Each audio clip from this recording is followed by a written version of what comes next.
আসসালামু আলাইকুম। আজকে আমি রান্না করব ঢেঁড়স আলু দিয়ে চিংড়ি মাছের ঝোল।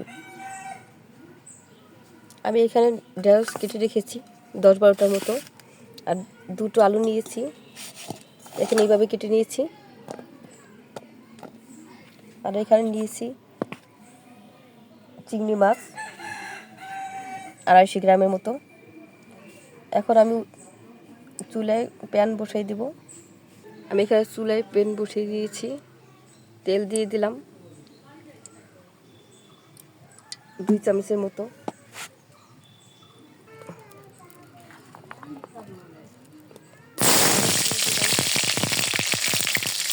দিয়ে দিলাম কাঁচামরিচ,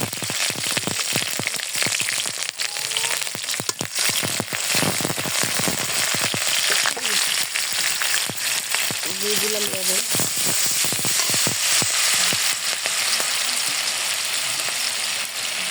এখানে জিরা রসুন একত্রে বাটা আর পেঁয়াজ বাটা দিয়ে দিলাম 2 টেবিল চামচ।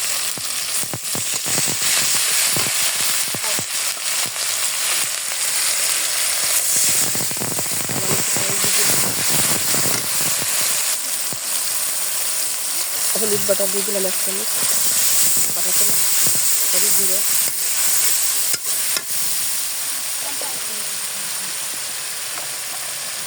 এখন আমি মশলাটা ভালোভাবে কষিয়ে নেব। মশলা আমার কষানো হয়ে গেছে, এখন আমি চিংড়ি মাছগুলো দিয়ে দিলাম।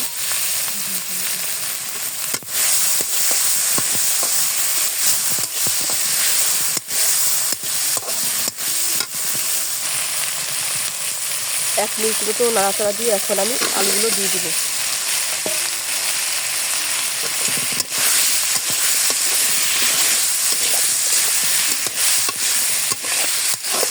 সামান্য একটু পানি দেবো।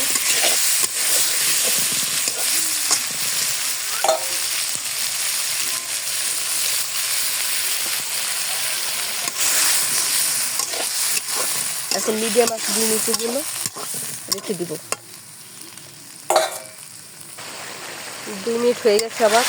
এখন দেখেন কালারটা কি সুন্দর আসছে। এখানে আমি ঢেঁড়সগুলো দিয়ে দিব।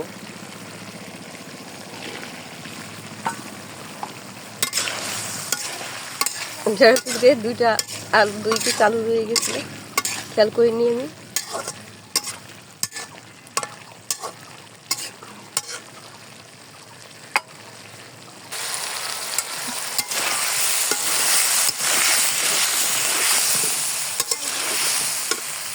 এখন আমি পানি দিয়ে দেবো, ঝোলের পানি।